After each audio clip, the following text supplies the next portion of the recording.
Oh no, look at Iconic 2 right into the waiting arms of Pussy, but they don't actually want to go for the play just yet. Instead, trying to call the forward guard, but they couldn't do it. There's a lot of damage on the back line. They nearly got Ken beat. Can they get vision onto the Baron? He flashes in. He wins these. Is it available? 1200. There it is! Time and time again! You cannot flip against Lawrence X Yuzu! Because it's like, dude, my team is so far ahead, I can make this play, and even if I go down, it doesn't matter. Pyrex is on the other side. Can you be a hero once again? He can! No way! Pyrex! Huge on stealing that. FlyQuest are still in this damn game! Grand Finals for spring of 2022. Under Thieves Academy and Team Liquid Academy are preparing to get on stage for their final best of 5. Hold up, Harry, can he clean this up? Can he save this game? GGA from there. Ladies and gentlemen, we're going to game 5. Team Liquid, a road to redemption, paved in retribution to reclaim what was taken last summer. Team Liquid are your proving ground champions. Kill number 1. Here comes kill number 2.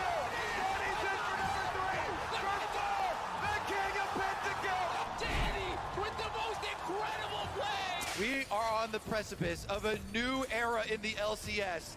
The new talents, the North American talent built up on evil geniuses. There's one thing left for them to do, and it's destroy this Nexus. In a year where so many teams looked abroad to try to hoist the trophy, where so many teams looked elsewhere for talent, EG looked within, putting their trust in young North American carries. JoJo and Danny have proven EG's strategy correct.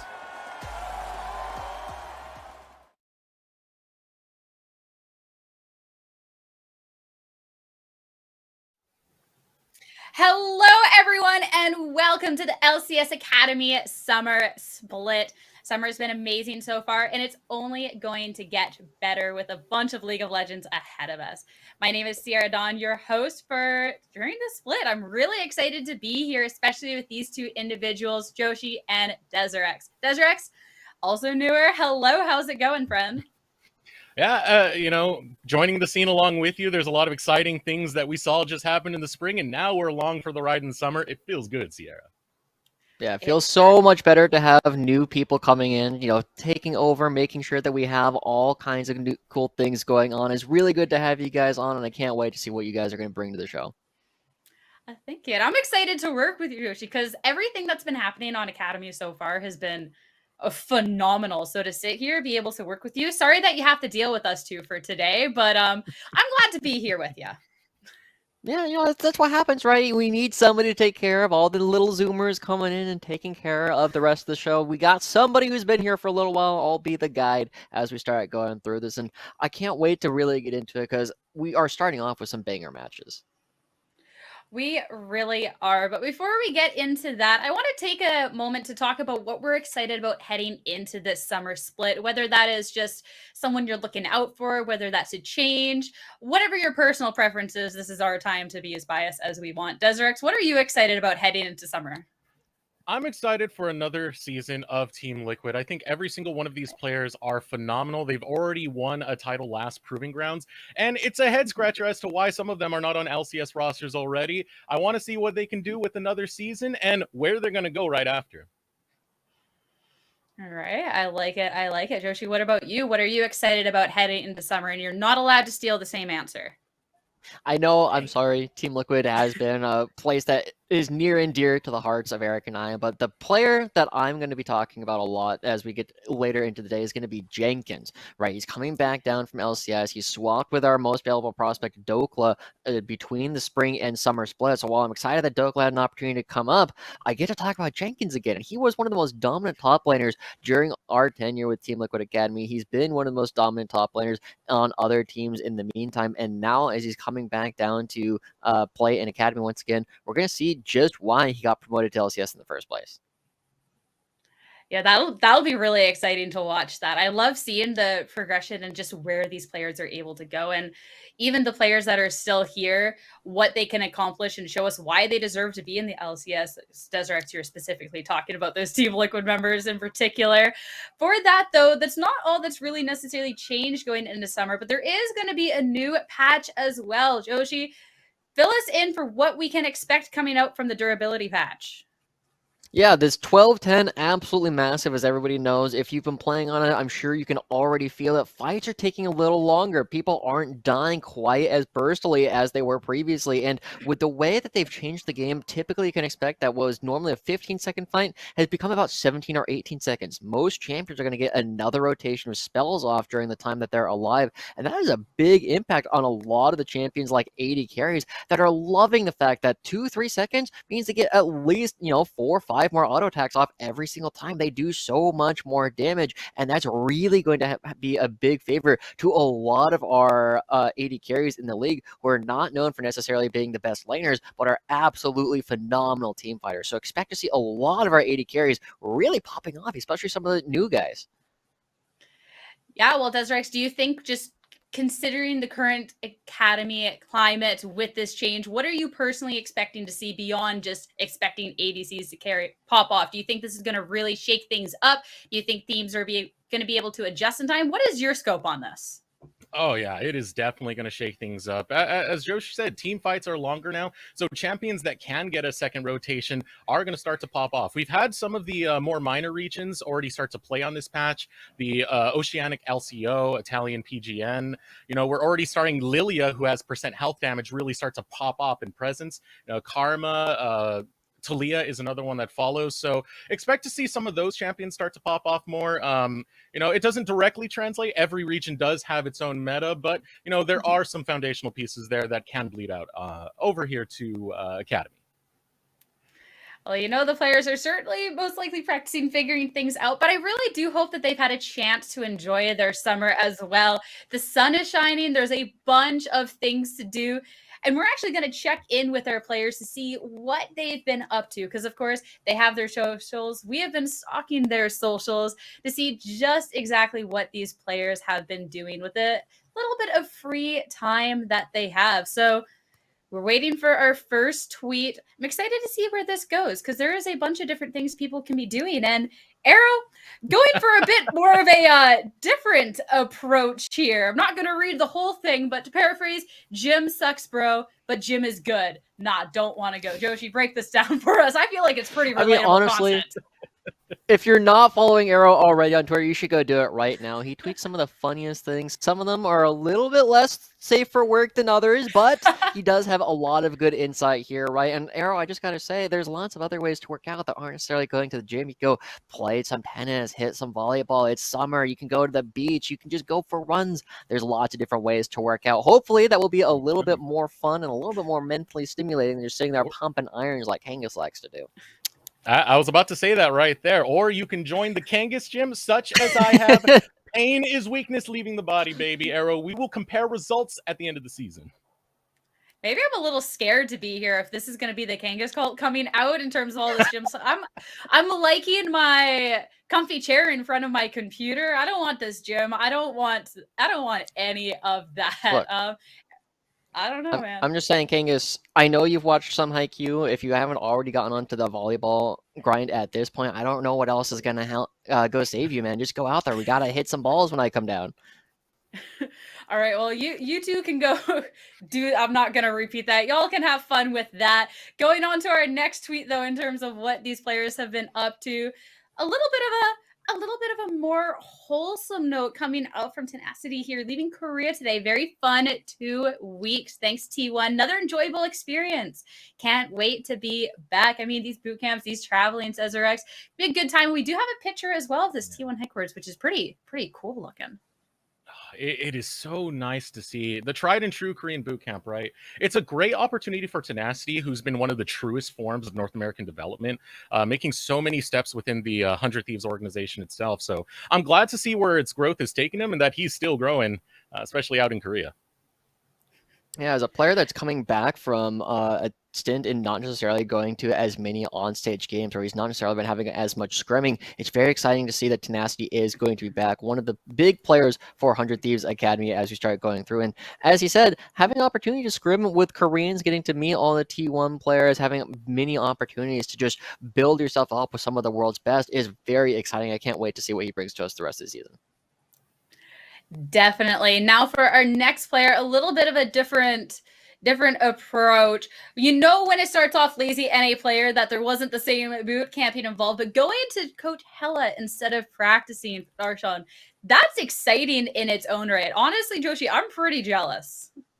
Yeah, and I gotta say, Mr. President's looking damn good too with the way that he's been dressing, the way that he's been working out. When we see the picture come up, you'll notice that you can see the veins already popping out on his elbow. The man's pumping irons. He's looking good, dresses well. And to see that he's leading this really well-balanced lifestyle just means that you get to have all kinds of cool things coming through. And don't worry, there's plenty more EDM festivals coming up in the near future. and That's you a know, really with Darshan, professional looking photo as well. Like, and he's talking about lazy NA player going out to Coachella. Those are some long days in the sunlight. I don't think there's anything lazy about that desert, but definitely looks like it would have been a lot of fun. it looks like a lot of fun. He has a I love how you can lot kind of of clips see of like him the singing farmer's tan he's on got going social on media. from wearing like jerseys all the time, right? Like the neck up, you can definitely Oh, see it's a little no. bit darker, right? Like that's the gamer life, right? As somebody who played tennis every single summer during like middle school and high school and even college, right? I know that pain very, very well. You're okay, Darshan. Don't worry about it. The rest of it looks great. All right, am I Okay, coming through now? Are we good? you're really analyzing at that point. I didn't even notice. I'm That's too my busy job. looking at this stuff. Oh, that's okay. True. I didn't really necessarily think the analyst would be going right into the Coachella photos, but that's okay. That's okay. Definitely looks like a lot of fun. And I'm glad that we got to check up on these tweets of these players to see exactly what they were doing. The next video, we actually have a video for our next little segment of what our players have been up to, this time coming out from XU. So without further ado, we're going to toss right into that video to see what's been going on. Oh no, we have this one first. I'm getting ahead. Yeah, We're not Busio. getting into the video. We're getting into Busio meeting the fans. You heard it here first. Sierra Dawn hates 100 Thieves. Busio is not a relevant person. You just skipped over him, right? This is not the way to get started here on Academy, He Sierra. has We enough expected better fans, than okay? You're on the spot. Speaking You're on of, the one of the spot. biggest fans in the world, Eric, I know you had some exciting things to say about Faker. Yeah, I mean, come on. Look at this Sounds picture like he might right be here. gone, but yeah, you can just tell. He was saying earlier, you can see how much nervousness is going on, right? He's looking like he's been just kind of sweating, meeting the biggest player he's probably ever met. Busio having an opportunity to showcase himself to Faker over in T1, and this has been a big opportunity, right? We know that 100 Thieves were already meeting up with the top Korean players, but having an opportunity to work directly with them has to be leveling up Busio's game. Definitely. And being able to see potentially how that impacts going into summer split should be exciting. And it's always nice to meet a fan, but not. It's really cool to play with players of that caliber, see exactly what's going on. And come on, I just want to say, Joshi, as well. First time on the broadcast, and you're gonna come at me and try and pit these players against me, saying that I don't like. Come on, aren't you supposed to be taking care of me and Deserex on the broadcast instead of trying to get us disliked out of the gate? This is tough love, right? It's a trial by fire. You come into Academy and you think that what you were doing back in high school is gonna cut it. It's not, Sierra. You're here, you're gonna learn, and you're going to love these players whether you like it or not. If that means I have to continue beatings until morale improves, that's exactly what's gonna have to happen. All right. This is taking a little bit of a mean turn, but I do think it is time to be taking a nice, a little more of a wholesome approach. Toss to a video. We can settle this one off screen, Joshi. We're gonna toss to a video of XU and what he's been up to for summer. Let's go. Hey everyone, my name is Lawrence. I'm also known as XU, and my family is from Shanghai, China. And one of my favorite foods is the Chinese soup dumpling. I really like them a lot because that's kind of like what I grew up eating, and when I went to China, that's what I would eat like every single morning. So honestly, the nostalgia plus the fact that it's just like a super yummy food makes it probably one of my favorite foods. Hey everyone. Kind of wishing that I ate now before the broadcast. That was a little bit of a mistake. Ezrex, do we have you back? Do we? Can we hear me? We just get to see we get to see just a big smile. We get to see he's just over there so shell-shocked that, I got to see Busio meet his biggest fan. Just shell-shocked silence over there. But we're going to keep going on. just us at this point. Now it's time to look a little closer at the schedules and what we can expect going on for today. So to start things off, this is Stream B. So we are going to look at the match schedule for Stream A, what you can expect over twitch.tv/academy. They get to focus on 3 games. And heading into summer, I feel like every game, Joshi, at this point is really exciting because it's the first look at what teams have been working on. Yeah, I mean, we get to see a lot of different teams, right? FlyQuest, 100 Thieves, Cloud9, TSM, Evil Geniuses, and Dig, right? A lot of these teams were teams that were looking to kind of cement their stamp in the Academy scene, right? A lot of roster changes coming through, and if you want to catch any of those games, remember that is going to be on the other stream, twitch.tv/academy, but we're not going to be covering those games, so we're going to leave that to Cubby and Mad Magical to really break that down for you guys.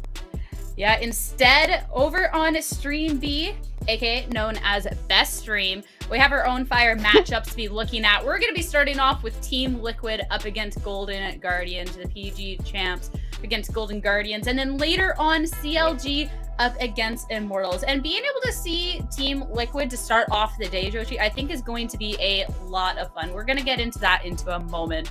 Anyone who is watching at home, I know you're excited about the games. I know you're excited about these players. And this is an opportunity for you as well to be interacting with the socials and follow at Path to LCS to make sure going forward into Summer Split, you have all the information that you need to keep up with these teams, keep up with the schedule as well. Let us know how you're feeling about everything that's going on. We want to hear from you. But now, Deserex, do we get to hear from you? Do we get to hear from me? No. Can we hear from me? Oh, come on. One day. Apparently you guys can hear him. That's what I'm hearing. But this is we'll wait the for that. ultimate betrayal.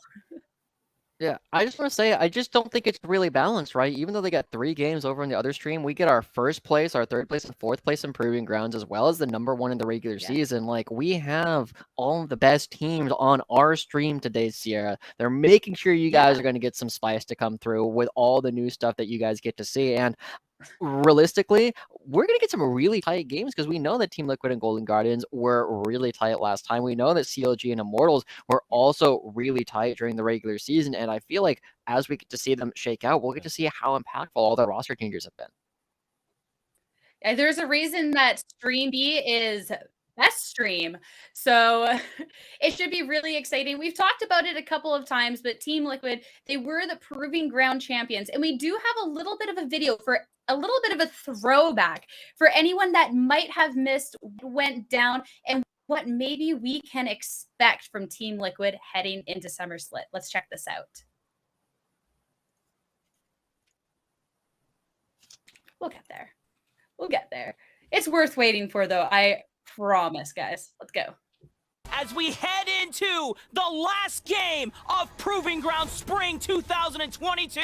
You cannot count Team Liquid out. They've been winning games super decisively, but even in their losses, they are competitive. Still Team Liquid, the ones, the final boss at the end of the road. Oh, yawn! They want to look for it, and now the counter engage might be available. Look at Busio. He's already popped the quickness, ready to defend his backline. So he turns his attention towards Jimmy instead, but Team Liquid don't fight the engagement. Now they're on this jump point. This barn horn is going to be so massive, but the hostile takeover from Yawn and Ayla, the best bot lane in Academy, turn the fight around. Yawn almost getting taken out, is blinking HP, Kempi trying to blow for it. The hostile takeover forces 100 Thieves back, Lancer Sprite is down, 100 Thieves and Yawn is still alive to carry through this fight, and there it is, Team Liquid, the Dreamer is gonna go! Team Liquid, a road to redemption, paved in retribution to reclaim what was taken last summer! Team Liquid are your Proving Ground champions! If that's what we can expect, or even just a little bit of that headed into summer, you know it's going to be good. I mean, off of just yelling about Team Liquid winning, a little bit of goosebumps. Deserex, do we have you now? You know what? We've had me on the stream this entire time. Welcome it just back. hasn't been in the ear, but we Wait a solved second. the solution now. We're going. We're fine. Wait. Eric. What are we? There we go. Okay, am I back? There we go. There we go. Okay, we're fine now. I get us Okay, a for little bit of second technical difficulties. It's all right. I am back and I'm here ready for the game. Let's go. Just in time, because I want to dive a little bit deeper into these teams as well. First off, starting with this Team Liquid roster, it does remain unchanged and for good reason. What we've been seeing from them is fantastic. And since I haven't really heard too much from you lately, Desrex, I'm going to leave this roster talking to you to start things off. I mean, this is an exciting roster. This roster has come so far. You got to keep in mind that this roster was kind of formed in the start of 2021. The only thing that's really changed is the top lane. Now we have Bradley in, but it's been such a journey for them from falling off early in spring to getting to finals in summer to winning the whole thing of Proving Grounds just last spring that we saw. They're the returning champions for a reason, and I'm excited to see what they can bring for this. Yeah, the big thing that I always have to look at, because this is pretty good. Yeah, the big thing that I always have to remember about this is that their coach Spawn always takes it personally that his players aren't getting LCS offers, that his players still have to come back to him, that his players don't have a chance to play on the main stage, because we know plenty of them are worth doing it, right? Ayla, one of the best supports we've ever seen in North America, is looking fantastic, and he's still playing here in Academy after having a great stint with the Team Liquid LCS squad, and now, I mean, I'm happy I get to continue covering him because it is awesome seeing him play, but guys, what are you doing? This guy should be playing on LCS already. Like, this is as it was pointed out in the clip too, like, this duo is insane. Ayla, absolutely correct. So I'm excited that we'll at least be able to see him in Academy while we can, because I don't think with how he's been playing that should be here for too much longer. Too good. Needs to move on up in the world. But Team Liquid, to start things off for today, they are going to be going up against Golden Guardians. Doshi, bring us a bit through this roster, because you were talking too, as well as the fact these two teams, this should be a really good face-off. Why is that? Yeah. Well, we have to remember that last season, this team coming in for Golden Guardians had 4 different players than they have right now, right? They're currently playing with a completely different roster, including their former coach, Acadian. Choose is coming in as the assistant coach, and Array is here playing for who was their coach previously, Stixay, later Violet, and Tony Top was playing for them, but now it's Concept. So this entire roster is all over the place, and we're not necessarily going to be seeing Choose stick around for a whole lot longer, because he's going to get replaced with Leader. You following me? It is so funny to see the way that's unfolding. I feel bad for Array, of all people, who's gone through this my coach keeps coming back on the roster type thing. He did that on University of St. Thomas, the Sealall team, where Nova was his sub. Nova was also the head coach of that squad. So now another coach stepping in, this time into the mid lane. He's going to be able to play with them. I don't know what to think of Choose. I tried to dive into him more. It is really going to be a head scratcher, and we're going to find out as we hit the rift. I mean, that'll be exciting and fun to kind of keep eyes there to see what we can expect from the mid lane. But another place where we want to be drawing attention to is specifically this matchup over in support, more so of a head-to-head that we have going on between Ayla and Chime for this. And we do have a couple of clips too to just back up how great both of these players are. First off, starting with Ayla, Joshi, we've talked strong for you that he deserves more, and with the clips to explain a bit more of just why this is such a great player. Yeah, Ayla is one of these guys that is really vocal all the time. He's always looking for some really strong plays, and as we get the B-roll rolling, you'll get to see how much he moves around the map, how much he's controlling the rest of his team with his ability to save people like Yon during this play. That was one of the most memorable moments for me of the spring split, is just his ability to save the rest of the team, set things up for the rest of the team to start teleporting right on in, and just like his ability to pay attention to both sides of the map is absolutely astounding. Then, of course, Ayla, like, it's not just his ability to watch the entire map, but he's also mechanically pretty darn good, right? He knows how to hold his abilities. He's not going to be freaking out during team fights like some of our newer players. He is always calm and collected. I'm just waiting for it on this play right here, because being able to stay calm and collected, especially when you have as crucial ults as the hostile takeover, it can make or break a lot of these fights. You see how long Ayla holds on to his ultimate. They're all grouped up in this end, but knowing opportunity is what Ayla's good at. Throws out the hostile takeover in this version of the B-roll that we have going on. And that's the type of thing. He's very, very high impact with a lot of these team fight ultimates. Ayla is a star when it comes to Team Liquid Academy.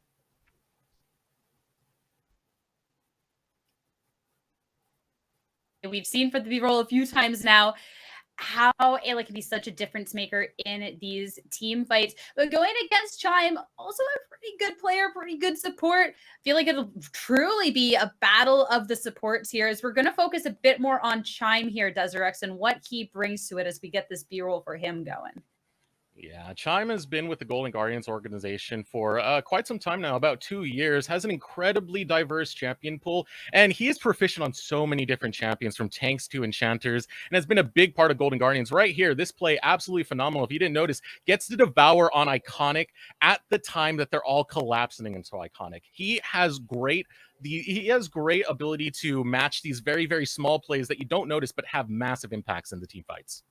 Yeah, I love watching Chime too. As the only returning member for Golden Guardians between spring and summer, he is so good at being able to play the map early on. He's a huge impact player for this team. He's constantly helping out his junglers, and now he's being paired up with Acadian, one of the players who's constantly been on the cusp of playing in LCS versus playing in Academy. I think he's going to be even stronger with his opportunity to start moving around on all of the engaged supports that he's been known for. Well, I like that you brought up Cadian here, because looking at these teams, we have their head-to-head, but there's also a little bit of history here, Deserex, specifically between Arcadia and Armeo here. Yeah, Arcadian and Armeo, they go far back. There's a lot more history than people really realize. If you look back to 2017 in the LCS squad Echo Fox, Arcadian and Armeo were swapped out regularly. They were constantly coming back and forth for each other. Same thing happened in 2019 summer on TSM. You know, that could be well remembered. Mid spring 2020 LCS, Acadian, same thing, took the spot of Armeo in Dignitas. So it has been them on the same team multiple times. Now they're going to be across the rift from each other. And they definitely play very differently as well, Eric. It's not just the fact that they're constantly neck and neck. Both of them are sitting at either the very top of Academy or right in the LCS, in the thick of things. They play super differently. Armeo has been this player who, well, he's not necessarily known for having the best mechanics. He actually has pretty good mechanics. He just doesn't have to use them. He's the one who's always tracking the enemy jungler. He's constantly trying to prevent the enemy team from doing anything, whereas Acadian's more the person who's like going to be forcing the issue. He's trying to make things happen for his team. He's much more better known for his effective bruiser play, whereas Armeo is going to be sitting back playing things like the Sejuani. They got a pentakill on, the Nocturne, the Trundle, anything that he can do to kind of slow down the game for the rest of Team Liquid. All right, well, so it's going to be shortly until the match. The fact that we're seeing a proving ground champ going up against Golden Guardians with different playstyles for a couple of these different individuals. I'd love to hear your thoughts specifically of how you think this is going to be shaking up, whether it's going to be a close matchup, whether we think one team has a clear advantage here. Yoshi, I'm gonna put you on the spot first. I mean, we got to say it. It's Team Liquid. They are the returning champions. They have the exact same roster as they just won with, right? I had some chances to talk to Ayla before we actually got in, and he was just saying, yeah, no, we are really, really good, and we're kind of the villains almost of the Academy scene, right? Like, they are just so dominant throughout the past several years. They are consistently getting top couple spots in the regular season, top couple spots in Proving Grounds, with, you know, one notable exception. But ever since then, they have been looking so good, and they don't do it with these wild, flashy plays. They are the slower, controlled team compared to a lot of our younger players. And now that we're going into the durability meta, when team fights are going to be taking longer, they're already incredibly disciplined. I think they have a huge advantage going into the series. All right. Deserex, is this a shared feeling here? Or do you have a different take on what we might be able to see? The side kind of says a lot. I hate. He hates agreeing with me. I really hate being put on the spot for this one. No, not because of Golden Guardians, but because they have subs. Specifically, Choose. I don't feel like it's the fairest thing for Golden Guardians to be coming into this and to be expected to perform. They could do their best. A lot of these players are going to be have a lot of potential to be subbed out for their main roster. So there's a lot of talent on this roster. But Team Liquid, man, they're returning champions. They've had so much time to synergize as a unit. So yeah, I echo Joshi's thoughts completely. Yeah, now, you say that they're playing with a couple of coaches, and that is true, right? Acadian was their coach during spring, and then Choose is the assistant coach for the LCS team. But we have to remember they were playing with Stixay all of the, like, 90% of spring. And Stixay was one of the best performers in the entire league, and he was their coach, right? So it's not saying that these coaches can't play. I do have high hopes for how they're going to be performing. We have to remember that Choose he hasn't played a competitive game, I think, since 2017, 2018, right? He used to play for Legacy, and then he was coaching for Order for a long time, two very storied rosters in Oceania. But this is definitely going to be a big opportunity. I know you were saying you're trying to find some tape on them, Eric, but there's not a lot of tape to be had, right? Like, we see him in solo queue every now and then, but he hasn't been playing in a competitive roster, so the only information that anybody has is whoever they've been scrimming against. Yeah, it's just old information to really go by, which, some of it's pretty fun. He was the person who popularized Syndra over in Oceania, so that's pretty cool.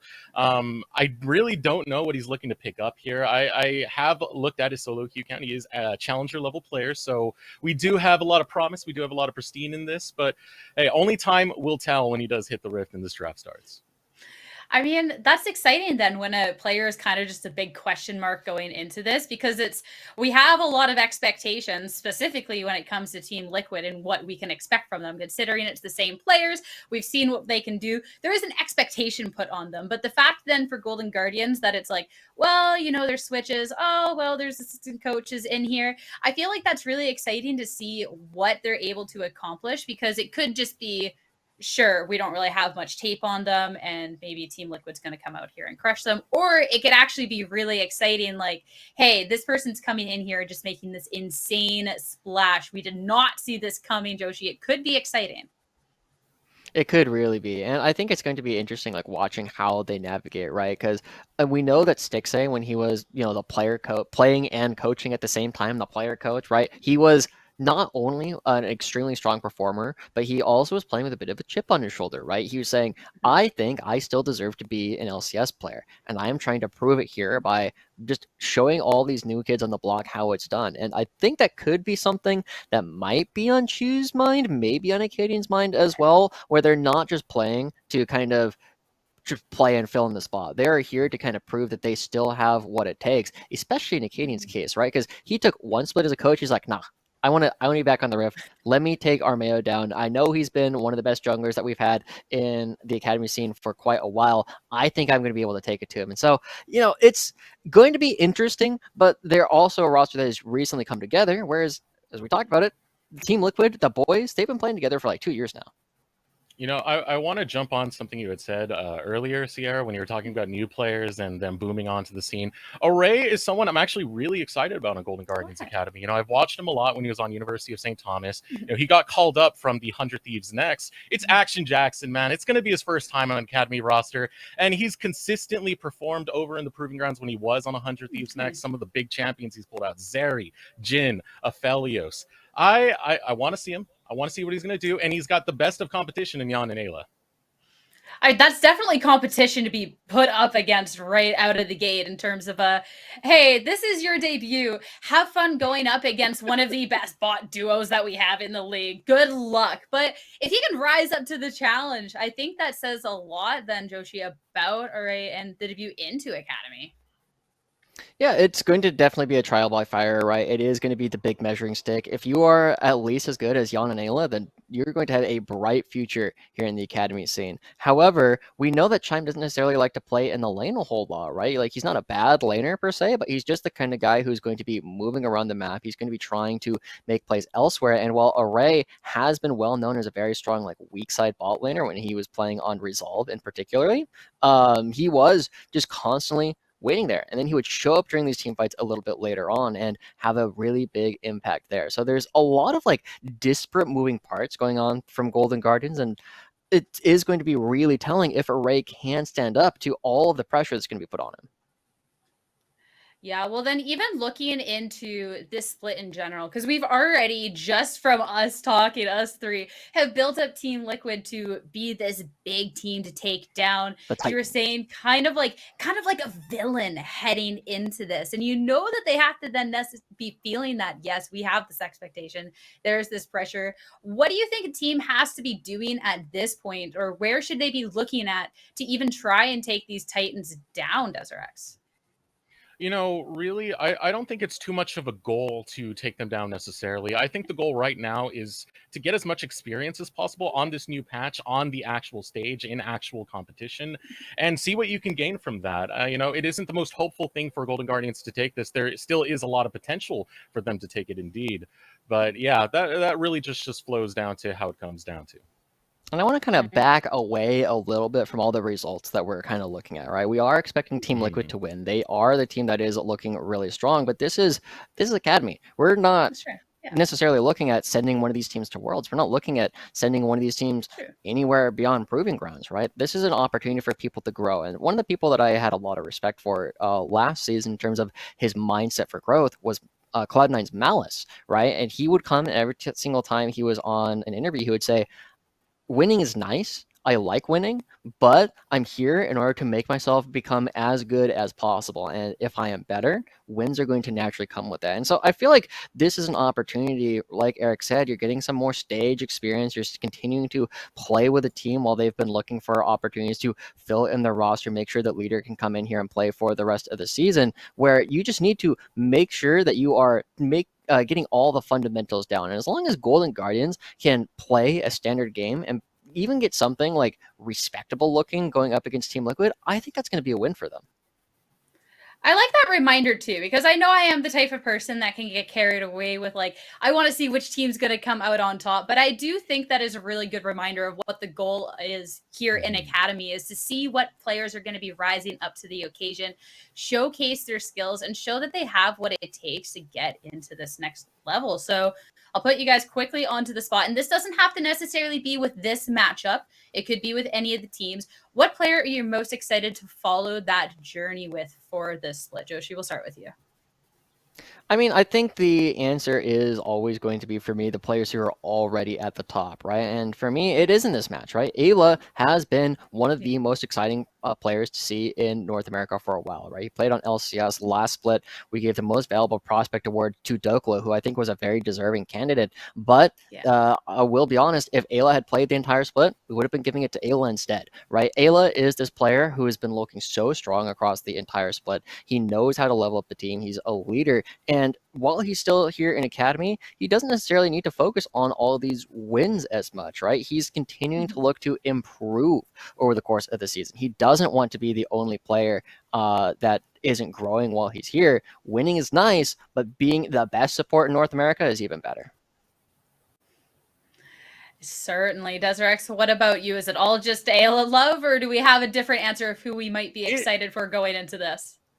Who I'm excited for, if you're talking necessarily this match, yeah, of course I'm going to echo Joshi. It's the way it goes. But if we're talking about the whole season, I am very much excited for Meech. Meech is someone I've been waiting to get into Academy for a long time. I've seen his performances on Mortals AoE. He's a very, very ballin' Kalista player. And being over on that squad, which has been a wild squad to watch season to season, CLG Academy, I'm excited for what growth he can do, what the journey he can do, because keep in mind, as Joshi was saying, this is about growth. You know, we did air that Jojo Pion and Danny segment at the start of this, and the reason for it is because he came from Academy. We've casted him, Josh has casted him. You know, these players, they have a path to go to the pro scene, and it is with Academy and developing here. Yeah. That's one of the things that makes me so excited about the 100 Thieves roster, right? Because it's a player with a lot of young talent that we know is on the way up, right? We know Bucio is looking super sick. We know Tenacity is looking super sick, and they have the opportunity to continue growing because their hands are really good. And, you know, it's been interesting, like, talking with a lot of different people who are in, like, the coaching and, like, scouting department, because a lot of them will not necessarily focus on, like, the game knowledge, right? We praise Team Liquid for the ability to play controlled, disciplined League of Legends, but what the big thing that they're often looking for is, we can teach that. We can't teach you to have hands, right? We can't teach you to be mechanically sick. We can't teach you to get into your opponent's head in the same way. And so that's why there's a lot of younger players who are a little bit less refined that we're also excited about, right? And I think Array kind of suits that. He's one of these players. He's one of the many AD carriers in the Academy scene who they don't necessarily have the strongest laning at the moment, but that is something that they can learn. As long as we see growth from these guys, it's going to be a good time. Certainly. It's what it's all about. We're shortly into getting to the game. I know people are eager about that Cast Your Cert game, but we're focusing on that, and we're just having a good time chatting about things in the... Wait, what? Hold on. I just want to be very clear, Twitch chat. We are making sure the game isn't starting. Specifically, the three of us. We've been looking to start a podcast for a long time, and was this us is our all only along. opportunity. So as long as the game doesn't start, and we can just talk about whatever we feel like, it's honestly a win. For hopefully for you guys, it's definitely a win for us. We would definitely rather sit here and talk about all kinds of things here in the Academy scene than show you any gameplay of League of Legends. I really hope that enough people have seen you during spring that they know how drippy and sarcasm this is. So all of a sudden, like, me and Desrex aren't just sitting pretty and you're getting some hate mail your way. But I mean, it is nice too to be able to sit down and actually chat about the actual goals of Academy and take a second to look away from the results and realize why we're here, what we're looking for in these players.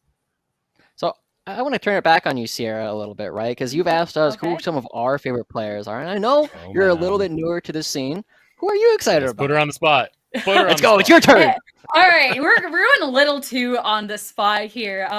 Rephrase that. I'm excited to see in the first couple of weeks who's going to be standing up, because I think past results that we've seen in spring as well as proving grounds and what these players have been up to is nice. But I'm looking at the right here, right now in summer, who's been working, who's been putting in that work, and who's going to have an explosive start out of the gate. So I challenge you to ask me that again in week 3 and see where my answer is. Because yeah, because I'm waiting to see who's making the impact in summer, because I feel like that's who wants it. That's who's been working. You know, I got to see who's winning first before I pick who I want to win. That is the safest way to make sure that you're always right in your predictions. Yes, I do. Yeah. I do echo that. But I mean, at this point too, the fact that we're looking at that growth, we've had it during spring, we've had it from proving grounds. And then looking into summer, who's going to be stepping up, especially in face of already some of these Academy players that are at LCS quality, to see who can take them down, see who can be stepping up to the challenge, knowing that they could be next. I think that's the most exciting part in all of this. And I'm really excited to track the stories and see who actually will step up, who at the end of summer we might actually see in LCS next year. That's the most exciting part of all of this.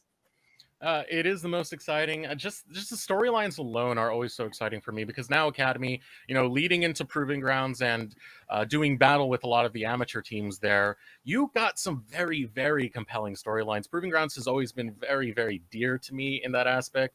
Anyone who watched me in the amateur scene from the last split knew I was huge on Winthrop for their Cinderella story. But yeah, that's what I'm looking for. I'm just looking for those underdogs. But you know what I'm looking forward to? I hear that we actually have a game around the corner.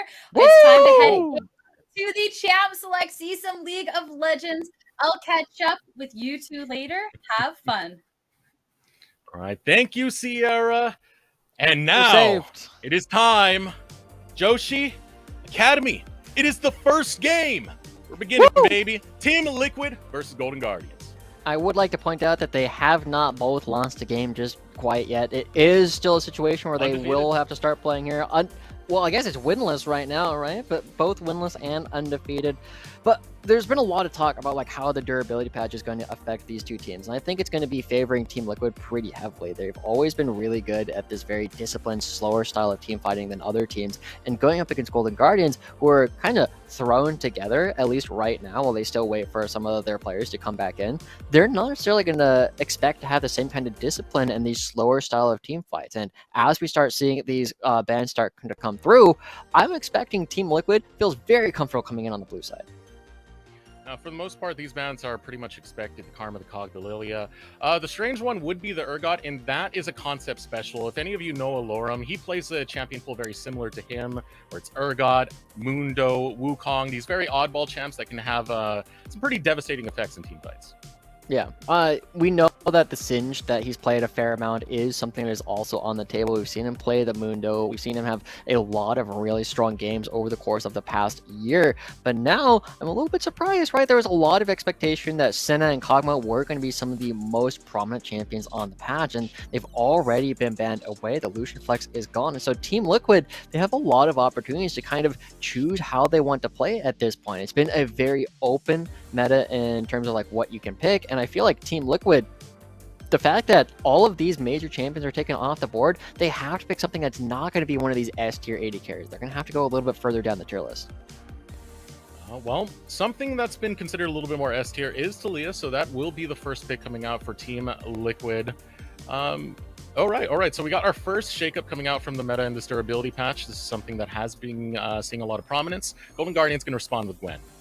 Yeah, and Talia is one of these champions that had a rework recently between the MSI patch and the current live patch, right? She gets a little bit more AoE on her Q. She has great wave clear, but she has a little bit less burst damage than she used to, right? The fact that the rocks that you throw on the ground don't do as much damage. The fact that your W doesn't do any damage, but it has stun attached to it instead, makes it very, very different. So Golden Guardians are going to pick two of the strongest frontliners that you could possibly think of. And Concept was one of these people that was playing Wukong even before it was cool.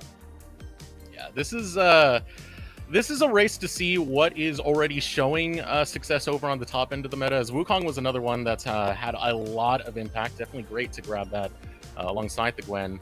Now, when it comes to this draft, this is like, honestly, a lot of discovery for me, because we are on that durability patch, and we are going to see a lot of things shaked up. It's basically almost like a new season at this point as Fiora gets locked in for Team Liquid. Yeah, Fiora is a very, very strong solo winner after seeing the very likely top laners. I think it'd be Gwen or Wukong, could realistically be either of these in the top lane or the jungle. Fiora is pretty happy to play into both of them, right? Because she's a melee champion, she doesn't necessarily care about Gwen going immune nearly as much. The Wukong just going for these brawls is something that Fiora can definitely deal with. And Team Liquid, I mean, look at this. They've already got the Fiora top lane, but they've got two very strong backliners ready to kind of kite back. This is the discipline that we were kind of expecting. Jan loves playing at a range where he's the only person who gets to hit, and neither Concept nor Arcadian can easily get into their faces. And you do got some tricky things that Wukong, when we do figure out who's going to be taking that, has to try and maneuver around. You know, it's hard to get into the backline that you were mentioning already. But of course, just putting down the rocks, Wukong having to make a shove through that, it is very, very painful if you don't time that correctly. Now Golden Guardians are hovering over the Kai'Sa, going to lock that in for the first phase of the draft. Yeah, this is definitely going to be really telling between the way that Acadian and Harry, who I'm expecting this Talia to be going to, is going to actually be playing. Now, this Talia is playable in the jungle, but it's not something that really shouts Armeo to me, right? He's not necessarily the kind of guy who just kind of sits there and doesn't necessarily take all these early game brawls in the same way. Yeah, I mean, Armeo, he's never been a high kill jungler. He's always been a very high assist jungler. He's the enabler for the rest of his squad. As actually, that is a hover away. It is now going to be the Ahri, which has been a rather popular mid laner as of the Proving Grounds playoffs, now getting locked in for Golden Guardians Academy. Yeah, and with the LeBlanc getting banned away, not going to be going over to Harry, but LeBlanc was kind of struggling on the patch, even though it is one of his best characters. And this is kind of a thing where Golden Guardians, they're showing a full-on dive composition. They want to run at you. They want to make Jan uncomfortable. And this is where Team Liquid have a lot of choices. They can either slam head-on into it, and by building even more of a front line, they can start looking at tanks for Armeo. The Trundle starts to make a lot of sense. Ayla can play a lot of these tanks as well. Something like a Leona could provide enough space for Jan to actually stay alive, or they can just commit to backing up, right? You already have Talia. She loves taking mobile fights with the way that her Q works. The unworked ground just allows you to get more damage out, and you just take another enchanter. You just make sure that Jan and Harry are constantly far enough away from Golden Guardians, and realistically, both ways are going to be looking really strong as they start trying to decide what their identity is going to be in this first game. And I feel like Ayla is the kind of player who's comfortable doing either. Very comfortable doing either, as we wait for the final ban of the second phase of the draft. Now, looking at this composition, there's so much damage on the side of Team Liquid Academy drafted so far, and a nice spike as you get towards the mid game. There's going to be a lot that Golden Guardians have to watch out for. A lot of priority targets that Golden Guardians are going to have to watch out for. Both the Talia and Ezreal can stay rather safe in the backline, throwing rocks, throwing mystic shots. As Jinx gets banned away, we are now going to head in the second phase of the draft. Yeah, I like the Jinx ban, right? Something that was very powerful previously. You just make sure you get that first kill. And the Kai'Sa that they were hovering in their third pick on the red side is now going to be coming out for Array as his fourth pick. This says to me that they're going to be playing much more towards the lane. Kai'Sa's not a champion that you tend to just kind of leave alone for long periods of time. And Array going to be looking to just kind of stack up and make sure that he can get some of these early game power spikes going through. And Golden Guardians, I mean, this kind of feels a little solo queue, but it feels very refined for solo queue, right? You have a lot of individual champs that are going to be making their own things happen, but they have a cohesive identity. They're all planning to go forward at the same time. Okay, thank God. I was not looking forward to having to talk about Ayla's Yuumi. We keep hyping him up as like the best support in North America, but you can't do that on Yuumi. You can't look super good on the champion, and so instead he's going to be going with the Renata. Golden Guard and cause a lot of disaster over there. As for Team Liquid, the Renata getting locked in. You saw the clip from the B-roll earlier. What Ayla can do with that Renata. You get into the wrong choke point, you hop into the wrong fight and cluster up the hostile takeover. Ooh. And make for a disaster. And the final pick coming out from Team Liquid, Harry, going to go on to the victor. There you go. Okay, so it is actually going to be Armeo's Talia coming through right now. And as Golden Guardians, they're hovering Chime. Now remember, Chime, he says he's not actually a Bard one trick, he's a Thresh one trick. And everybody says, you know, you should rename yourself to Flay at this point. But he is going to be looking at a couple of different options. And now they have something that they were desperately missing. They have that primary engage. And Chime, we know he likes roaming around. He likes moving around and making sure that Acadian and Concept are going to be feeling comfortable in their matchups, that they're going to have a lot of power. And Chime on this Bard not only can roam super effective, but he also has the go button for them later. Oh, I'm so excited to see his Bard out of Chime. Finally, he's playing towards his namesake. You know, you were saying Thresh was one of the big ones that Chime played a lot of. I do remember last year, 2021, he did play a lot of Rel, which was, oh my god, True. The team fights you can get with that was brutal. But now, having that ultimate does enable quite a bit. You saw what Ayla can do with it earlier when he was able to stop the turret dive that's going on. There's so many different ways you can use that Tempered Fate to influence a lot of these team fights, whether used defensively or offensively. Yeah, so typically we kind of look at these and try and figure out who our main character on the game is, but this is one of the rare situations where I feel like it could actually be anybody, right? All of these champions have opportunities to make big plays. They all have opportunities to look really, really strong based on how they're going to be playing early on. And so naturally, when we see it could be anybody, it makes me want to default to the players that we were talking about at the beginning of the day. Acadian, Armeo, right? The players who are some of these really big tempo setters for their team. Acadian wants to be really aggressive. Armeo is trying to stop a lot of things from happening and allowing his team to just kind of play things out. Going into that point, Armeo versus Acadian, excuse me. You know, them being on the same team for so long, now on opposite sides of the rift, this is completely different Armeo that we've had before. So different, he's got a name change on top of that. But he's had a lot of time to develop with his Team Liquid roster and turn into this great enabler, great facilitator who is excellent at tracking his enemy jungler. But now he has someone incredibly experienced in Acadian on the opposite side of the rift. So we hit our first game of the day, first game of Academy, at least on the path to LCS stream. Team Liquid versus Golden Guardians.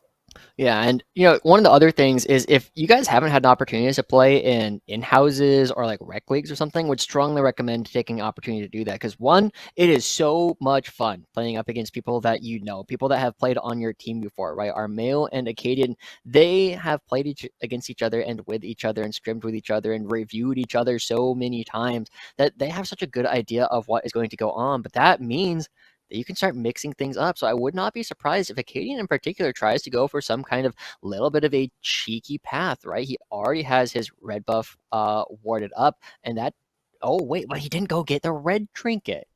He's not going to necessarily have the same kind of control over where all the vision is, and instead, maybe he's just going to look to farm early on and just kind of handshake things. I mean, with the fights lasting a lot longer, you do have more time for jungle response. So it's not like your laners are going to die immediately once fights break out. You do have time to respond to that. So full clears are not exactly as punishing. It's very easy to just go through and be able to grab that and even get the back for the early reset to try and get a gank. We'll see what he goes for in the pathing because, as we said, it's very experienced junglers in Acadian and Armeo. And I can imagine they're very, very aware of where each other might be. Yeah, so we're going to have to pay attention to what Acadian chooses to do right now. Bradley and Concept going for a big trade. He has Ignite. Ooh, Bradley hops in. Not enough to take down Concept, holding on to that Ignite. But Concept did not hold on to that flash, forced to burn it. That could be really impactful, right? We were looking at Armeo potentially full clearing, but Array. Jeez, calm down, guys. I thought we were on the patch where laning. I thought we were on the patch where laning's not supposed to matter, and already Team Liquid are bullying both sides of the map. Bradley kicking around Concept, Ayla and Yan. We asked if Array and Chime are going to be able to play up against Yan and Ayla, and so far, Yan and Ayla are just like, nah, who are you guys again? Array, Chime? I don't know what you're doing in my game. They are taking full control, and all the summoner spells blown. Oh, Concept! You can't do that, buddy. Caught out on the recall again, and that's so much CS lost. That's so much time lost for Concept. He's going to take this recall. He'll still get his teleport. He'll get into lane in a timely manner. No, he will not. No, he won't. won't. Bradley is just BMing the hell out of him. I mean, it's not even BM. He's just making good plays. Bradley is preventing Concept from even walking up. There's no way that Concept is going to be able to break this freeze on his own. Acadian needs to come up here to try and salvage the situation, and Armeo is there to put a stop to it.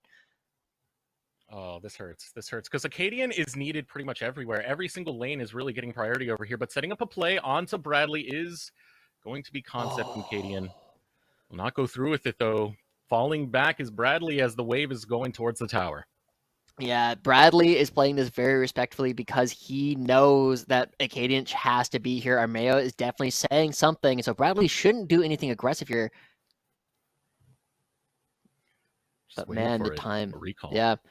I mean, this is super disciplined play from Bradley, right? This is a big growth in the way that he was playing compared to last season, right? He was kind of the hot-headed, like, rookie upstart last split, but now with the amount of discipline he's showing, Armeo's like, don't do anything. We know that Acadian absolutely has to be here in order to break this freeze or the game is over. So as long as you don't die, just take your 2-wave advantage and you're going to be just fine.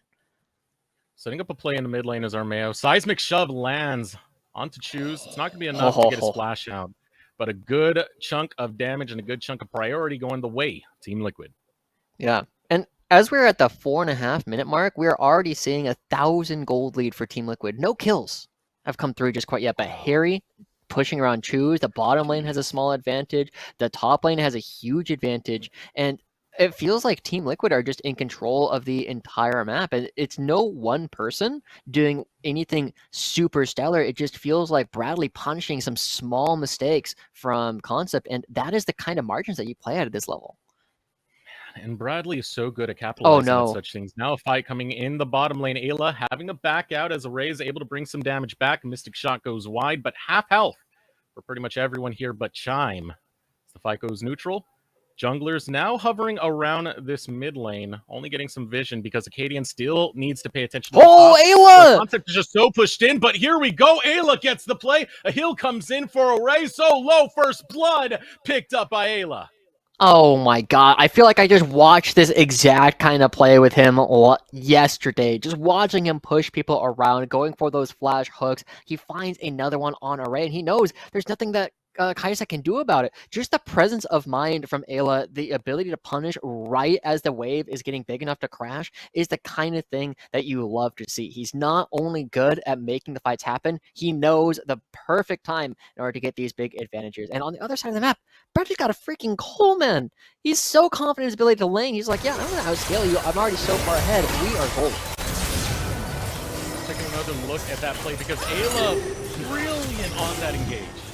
Yeah, I mean, it's just a splash forward. He knows that he can do it. He knows that there's nothing that Array can do about it. And so it's just very clean stuff coming through. One of the heroes that we were setting up is ready to go. He's got his boots of speed ready, boots of swiftness, whatever the fast one, right? He's ready to move really quickly and control this map even further. And Armeo is coming down to support. He knows he's matching Acadian once again.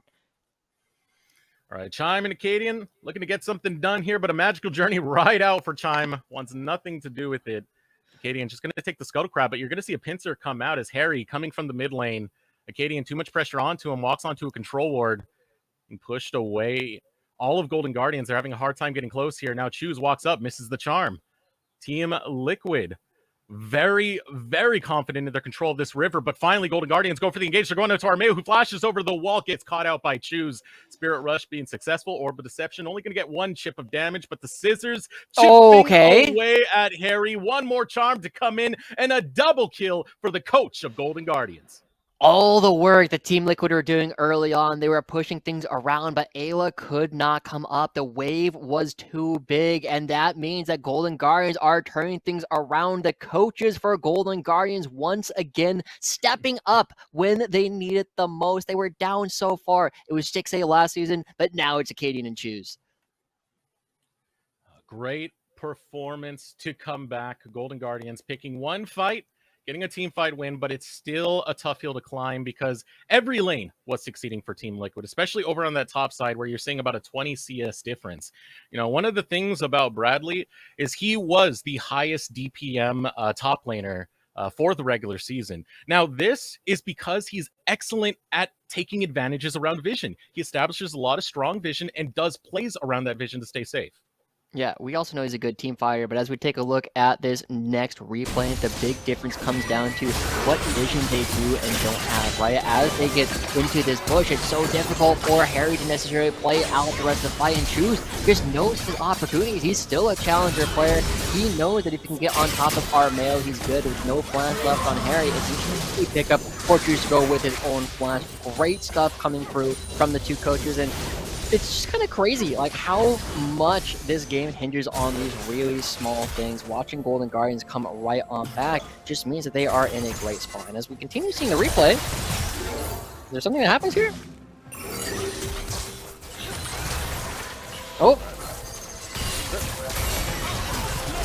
A little bit of an issue, no worries. We'll get back to the game in just a second. But Golden Guardians, just one play coming out. But for Team Liquid, it's been a lot of small plays in every single lane, getting those small advantages, but it's a gold lead. Even with Golden Guardians having the kill lead, they cannot get the gold lead.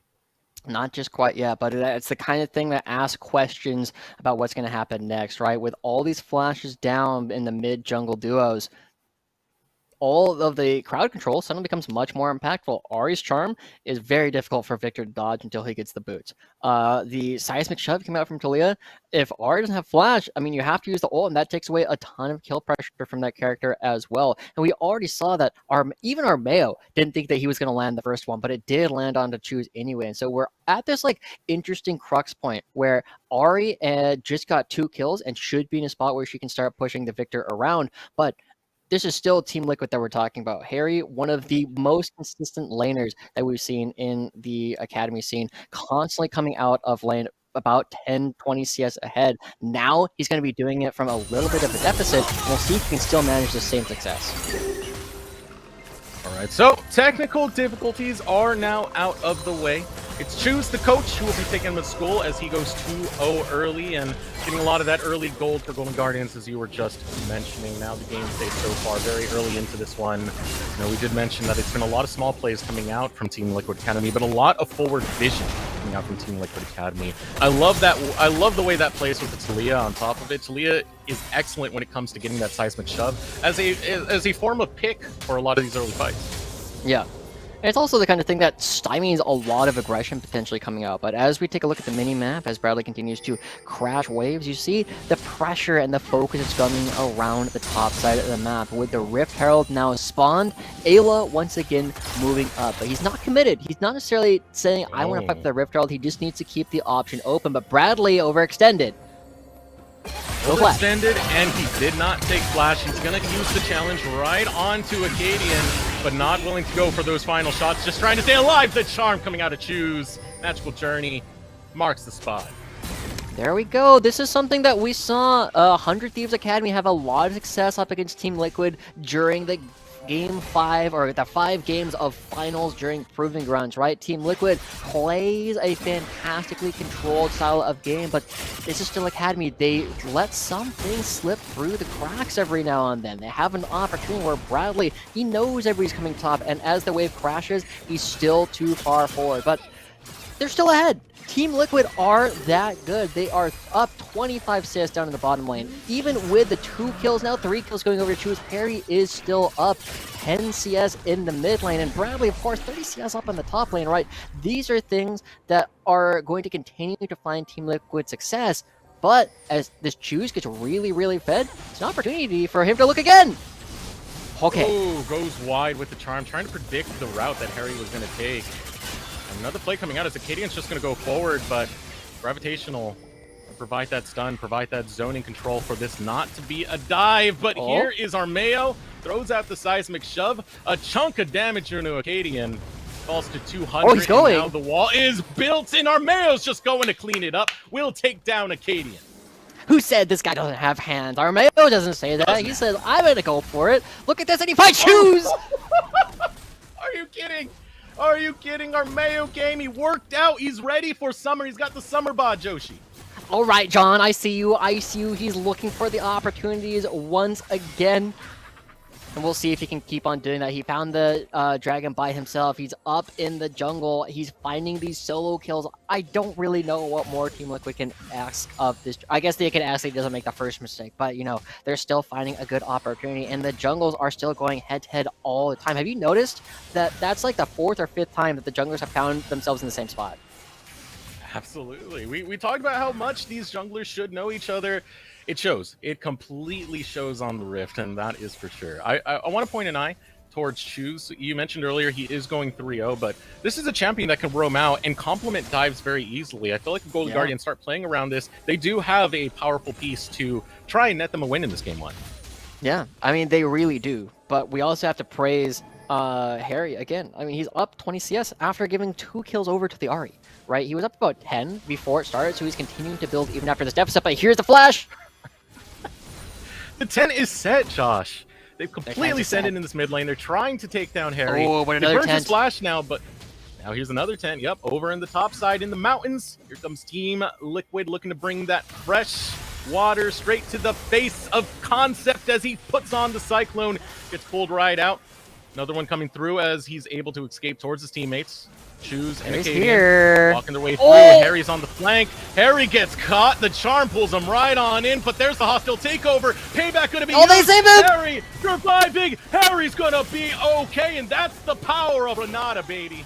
Team Liquid bailed him out in more ways than one. Ayla is there, but at the same time, we don't get to see it, but Jan goes down. We're back to being tied in kills, and Team Liquid up 3,000 gold still. You don't normally talk about a flank victor, but when you have Ayla willing to flash just to put a W on you like that, you know you got a good teammate to actually back you up. It feels like, again, Team Liquid are playing this so controlled, and I want to give props to Golden Guardians, right? Because they're not just rolling over and letting Team Liquid control the map entirely. They're trying to make plays happen. Chime and Acadian are coming mid. We're seeing Choose rotate out. He's still 3-0, but this is the power of going up against the Proving Grounds champions. And Golden Guardians, they have to feel good that they're at least mechanically outplaying them in these skirmishes. Even with that last little fight, you know, them making the engage onto Harry, anyone takes that. Anyone takes that. It's just Ayla coming in with that flash that makes it so good.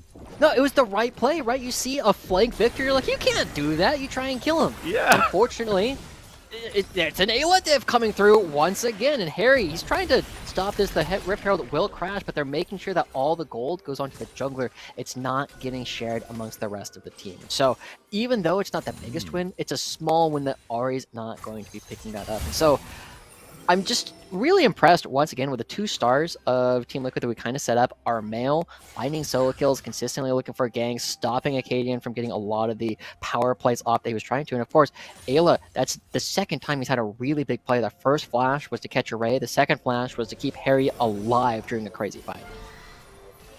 Using flashes for getting out of bad situations, nah. Use flashes to save the homies, hell yeah. Yep, that's what I like to see. Ayla. That's the camaraderie that we've gotten out of Team Liquid. I mean, as we said, 4 of them have been together for about 2 years now. Bradley, only with the last split. They've had time to develop together with Spawn and get that level of synergy going. It's showing on the Rift. Yeah, and you know, if you noticed during all of their roster pictures, they also all had dyed hair. So Harry, Jan, and Ayla, they all dyed Team Liquid colors for Proving Grounds as Armail looks for something. Ayla! Really nice right there to save the flash, but Ayla on the flank, punishing. Harry grabs the kill. Did you see the patience? Did you see the patience coming out from Ayla? We said he was so good at holding on to his abilities, waiting for the right moment. He doesn't go too early. He doesn't give Choose the peace of mind that he's going to be able to get out. He waits until Choose thinks he's safe before he proves that he's not. It rewards them with another dragon coming through. It's just great stuff. And now Bradley, he overextended once, but he's not making the same mistake. Yeah, playing it much more safe. Acadian over towards that top side says, nah, Bradley's not past that red line, so I'm going to focus on this mid lane where Harry does not have his flash. Here comes the binding, not able to get a stun as there's nothing to bind onto. Harry's running low, but Harry is still alive. Array falls. Harry with the outplay. A magical journey. It's not enough. Harry will follow you right through for the double. Yo, Harry's putting himself in some scary situations while he doesn't have that flash, but his team is there to back him up, and Armeo's done backing people up. Not done. Armeo's always been right close to Acadian. It's getting personal now. Acadian forced to jump over the wall to get away from Armeo. This display coming out from Team Liquid as they put all their attention towards this top side. You know, I said that Team Liquid are going to be a heavy favorites in this game, but man, even right now, I'm being impressed with their ability to do things. When we get a replay of that last fight, which I really hope we do, I want to point out how clutch Armeo's seismic shove was in order to keep everybody alive. They find themselves the third straight neutral objective. The only mistakes they've made were early on in the game, and it now leaves Team Liquid in a position where, as long as they play relatively cleanly from here on out, they are in total control of the rest of the game. It just makes me so happy to see, because Harry, I mean, I said it last time, you take that play. Yeah, you take that play too, but Harry still gets the outplay on it. Still stays alive. You know, he's only died one time from earlier, and they've been trying to give him a second death for quite some time now, and it's just been failure. Now Golden Guardian setting up for Dragon potential, getting that deep vision over on this bot side. Yeah, Dragon doesn't spawn for a little while yet, but Bradley, he just wants to go 1v2.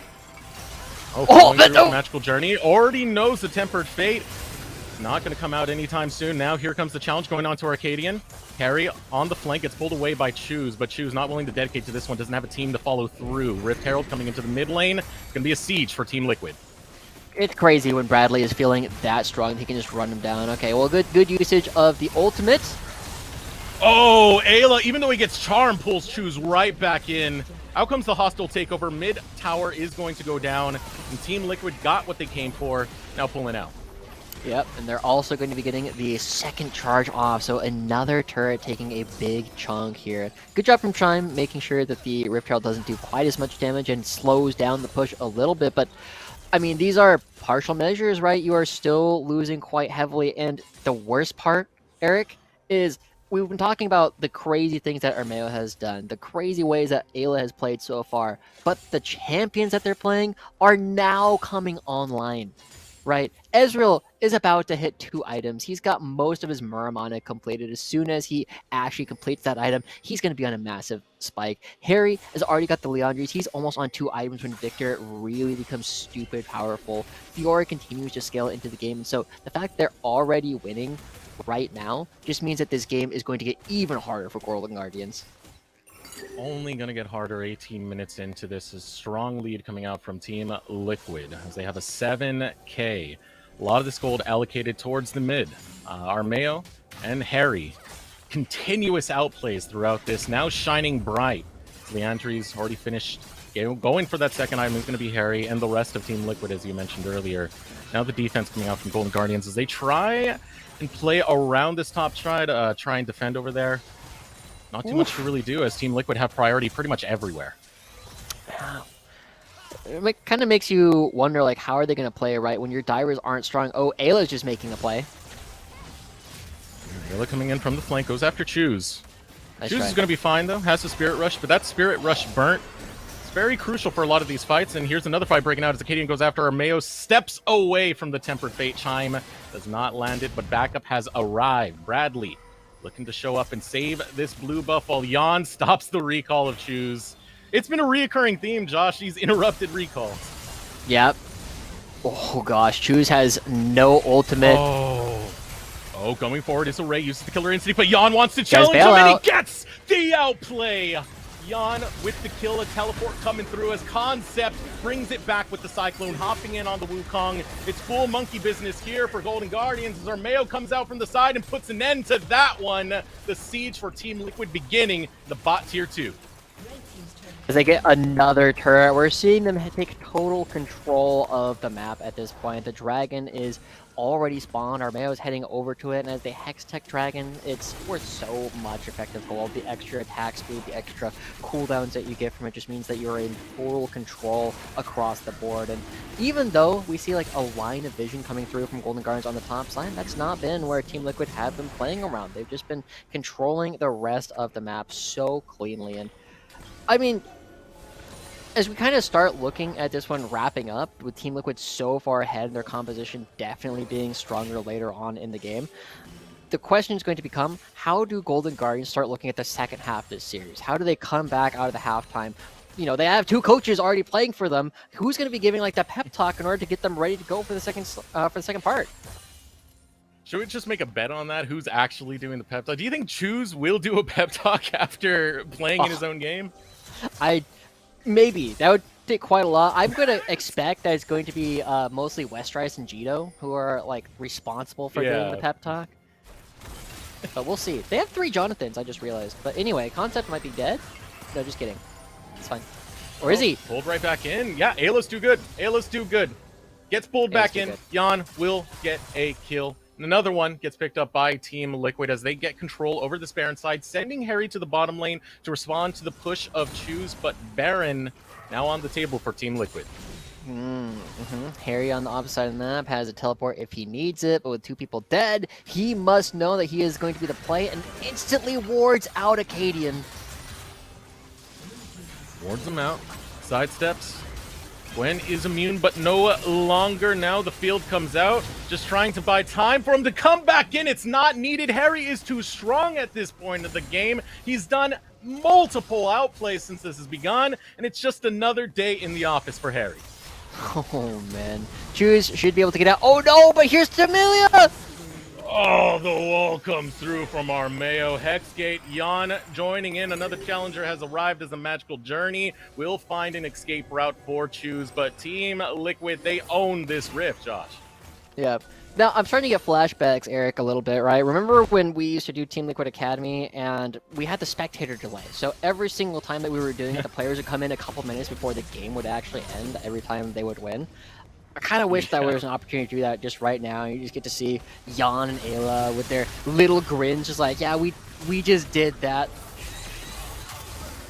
Concept caught out underneath his tower, gets chased by Armeo. And yeah, I miss those days, Josh. I definitely do, seeing them come in. You know, I remember the old Bob Jenkins taking the Flavor Town. Never really shut up about it. I mean, the only old person... Team Liquid days, but... Good? Yeah, the only person on this team that was really around when we were doing that was Armeo, right? Like, and he wasn't even there the entire time because we had Odd Orange playing for a little while. But this is still a roster that is looking really, really good. And can I just say, you know, as a top laner, one of the saddest things... Now, I don't know if the scoreboard... Yeah, the scoreboard doesn't look like it's properly updated, because I was going to say, if Concept still doesn't have a completed Mythic at 23, 24 minutes, like... it doesn't get much worse than that, right? You're just like, I can't do anything. Oh, here's a flank, Acadian. Here we go, Acadian. Now on the flank, waiting to jump in. Oh, God. Already coming in, but the damage is too big from Team Liquid as they return fire, taking down 2 instantly. A knock-up. Armeo gets the payback. It's not enough to save him as he doesn't get a kill, but Acadian, the final one to fall. The reigning defending champions starting off game 1, their first game back in the summer with the dub. A clean, clinical game coming out for Team Liquid. They made a couple of small mechanical mistakes early on in the game, but you can't ask for a whole lot more from the defending Proving Grounds champions. Armeo and Ayla taking over the game. Harry preventing so many plays coming through from Golden Guardian and staying alive over and over throughout all these plays. The only question for me is, how are Jan and Bradley just going to step up and stand alongside all of these massive players that they got? It's just been total domination so far. They're all giants to me. They definitely are. Harry, it was his show. It's the old survive subtext coming out at the top of your screen and just hoping you can make it out. Harry beat the game. He survived. You know, after that one death, it was A-okay for him because my God, the response out of Team Liquid, and this is like kind of a result of the durability patch as well. Having that extra health for some of these plays is what resulted in Harry staying alive and the rest of Team Liquid getting to the fight in time. Yeah. Great stuff coming through. I'm so excited to see what else they have, but that's just halftime, right? We have another opportunity for Golden Guardians to try and turn things around. Props to them. They made some of the right decisions in rough situations. Unfortunately, Team Liquid is just too good, and even the right situations aren't enough if you aren't necessarily ready to go up against the raw power and discipline of the Team Liquid roster.